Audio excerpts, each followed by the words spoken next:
कृष्ण की लीला के श्रवण से पूर्व मन में ये धारणा स्पष्ट रूप से बिठा लो कि ये किसी साधारण मैया बाबा की संतान नहीं है, सबके बाप हैं।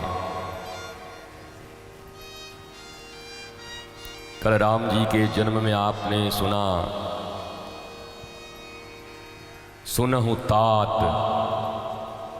कौशल्या कहती है तात, तात का अर्थ होता है बाप। तो बच्चा पैदा किया है कि बाप आया है? बोलो। सुनहु तात। कौशल्या को भी ये ज्ञान है कि जो मेरे घर आया है वो किसी का बेटा नहीं, पूरे ब्रह्मांड का बाप आया है। इसलिए श्री कृष्ण लीला, श्री राम लीला सुनने से पूर्व जब तक हृदय की भूमिका न बने, तात्विक दृष्टि से जब तक संपन्न न हो, तब तक लीला सुनने का भी अधिकार नहीं। सुनोगे भी तो उलझ जाओगे। इसलिए श्रीमद् भागवत में 4 दिन लगते हैं भूमिका बनाने में, तब कृष्ण की लीला को सुनने का कोई व्यक्ति थोड़ा योग्य बन पाता है। ये 4 दिन तक सृष्टि कैसे हुई, ज्ञान क्या, विज्ञान क्या, भक्ति क्या, सांख्य क्या, योग क्या,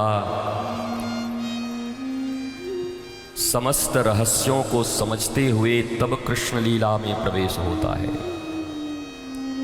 कोई गली मोहल्ले का खेल नहीं है कि कृष्ण बनाई दिया, मोर लगाई दिया, पीले गमछे पहनाई दिए, हाथ में 12 आने के बंसी धराई दिए और बन गए कृष्ण। इतना सहज नहीं है। तात्विक दृष्टि से जब तुम ये समझोगे कि इस दुनिया में तुम आए हो आनंदित होने के लिए, मस्त होने के लिए, प्रसन्न होने के लिए, पर जब तक श्री कृष्ण की कृपा तुम्हारे ऊपर नहीं होती, रावण, कंस, दुर्योधन इत्यादि जैसे महाराज भी रहोगे, धनवान भी रहोगे, शक्तिमान भी रहोगे, उसके बाद भी आनंद नहीं मिलेगा। भयभीत होके गलियों में घूमते रहोगे। श्री कृष्ण तुम्हारी मजबूरी भी हैं और तुम्हारी जरूरी भी हैं। ऑप्शनल सब्जेक्ट नहीं है। यहाँ भैया ऐच्छिक विषय है, हमारा मन होगा तो पढ़ेंगे, नहीं होगा तो नहीं पढ़ेंगे, रोगे। कोई माई का लाल इस पृथ्वी पर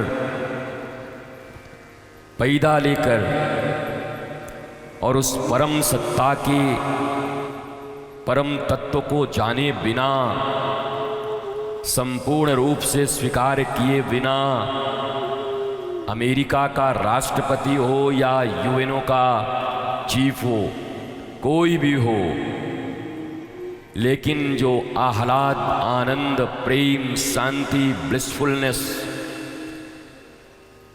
एंडलेस हैप्पीनेस, इटर्नल ब्लिसफुलनेस, ये तभी मिलेगा जब श्री कृष्ण तत्व को जानकर और श्री कृष्ण तत्व में समर्पित होने की भावना तुम्हारे भीतर आ जाएगी। चाहे तो राम कहो, कृष्ण कहो, राधा कहो, सीता कहो, दुर्गा कहो, काली कहो, शक्ति कहो, निराकार कहो, साकार कहो, अनंत प्रकार कहो, कोई कंफ्यूजन नहीं है, कोई चिंता का विषय नहीं है। कहते क्या हो, नाम क्या रखते हो, इससे कोई फर्क नहीं पड़ता। सोने का नाम कल से कोना रख दो कि सोना अब कोना बोला जाएगा, तो क्या कीमत कम हो जाएगी उसकी? कोना बोलने से कीमत वही रहेगी, उस धातु की कीमत वही रहेगी, उसके पार्टिकल्स वही रहेंगे, उसके कंपोजिशन वही रहेंगे, उसके लाभ हानि वही रहेंगे। नाम बदलने से कुछ होगा नहीं। वैसे ही श्री कृष्ण तो परमात्मा है, और जब गर्गाचार्य जी नाम रखते हैं भगवान कृष्ण का, तो यशोदा से कहते हैं कि भैया, अरे ओ मेरी मैया, इस पूरे ब्रह्मांड में तेरो लाला को नाम रखने वाले कोई जन्म ना लियो अभी। इतने नाम हैं इसके कि कौन रख पाएगा। ये है भी अनंत और इसके नाम भी अनंत हैं। केवल कृष्ण ही नहीं है, केवल गोपाल नहीं है, नंदलाल नहीं है, मनमोहन नहीं है, बांके बिहारी नहीं है। अरे 5 से 10 हजार ठाकुर तो हमारे वृंदावन में है अलग अलग नाम से। 10 हजार कम से कम, बताओ महाराज। 10 हजार ठाकुर जी हैं हमारे वृंदावन में अलग अलग नाम से।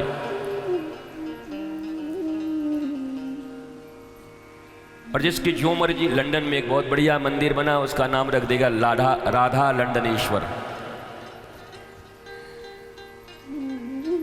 तो भगवान के नाम अनंत हैं, भगवान के गुण अनंत हैं, भगवान की कृपा भी अनंत है, भगवान की करुणा भी अनंत है।